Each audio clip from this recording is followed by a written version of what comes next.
Hi, it's Sean, the Fluency Awesomizer, here with an exercise to awesomize your fluency.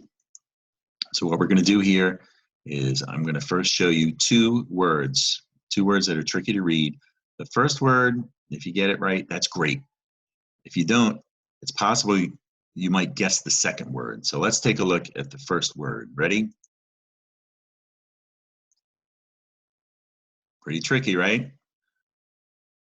If you know what it is, that's great. There's a chance you may have guessed this word. Okay, these are the words appreciate and, depending on where you live, apricot or apricot.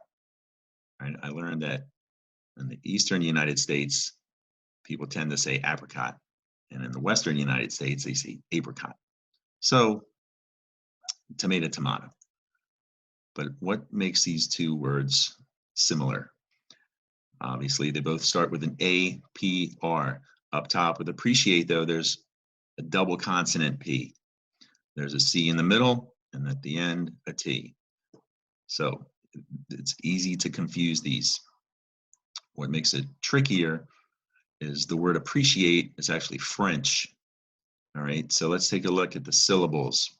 That double consonant P, we split that in half. That's going to give us a short A sound. Ap, and then pre, you recognize PRE as the prefix pre. Here's where things get really tricky. The CI is not a hard C. In French, it's a soft C, but in English, we actually pronounce it with a sh sound. So French would pronounce this word appreciate. We say appreciate. Again, just one of a couple reasons why appreciate is hard to read. And you might confuse it with apricot, apricot. Down below, a or a, and it's not pre, but pre. And a hard C, so the C is blue down there because it's a hard C sound, cut. So appreciate and apricot, apricot. Now I want you to hit pause and read this phrase. It's full of some challenging words that are similar to appreciate and apricot. And I've got another exercise in just a moment.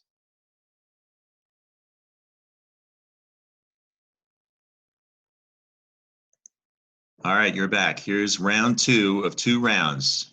Ready for the first word? All right, there it is. If you can read this word, that's great. If it's tricky, you may have said this instead. Both of these words are easily confused with each other.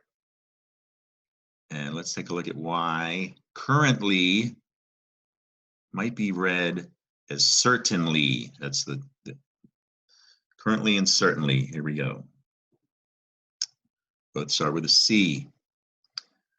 They have an R. Currently has an NT and then finishes with the suffix ly, ly. Down below, certainly, you notice that the N and T switch places. All right. They switch places, and that's why you can read currently as certainly, because sometimes that just happens when you're trying to read a long word or a big word like currently. If we look at the syllables in both of these words, currently has a hard C and a UR cur, and you can see the word rent in the middle and finishing with the suffix ly, currently. Down below, the C is a different green because that is a soft C. Up top, the C, when it's followed by a U, is going to make a hard C sound. Down below, C followed by an E is going to make a soft C sound. And you can remember hard C like karate, or a soft C like a cat, so soft, and that's sir. We say certain, but it looks like tane, and so it's going to make it hard to spell for sure, but certain with an ly suffix, certainly. So currently and certainly, let's put those words to the side. Here's a phrase for you to practice reading, full of some of the same patterns. Go ahead and hit pause, and that's the end of our show today. See you next time here with the Fluency Awesomizer.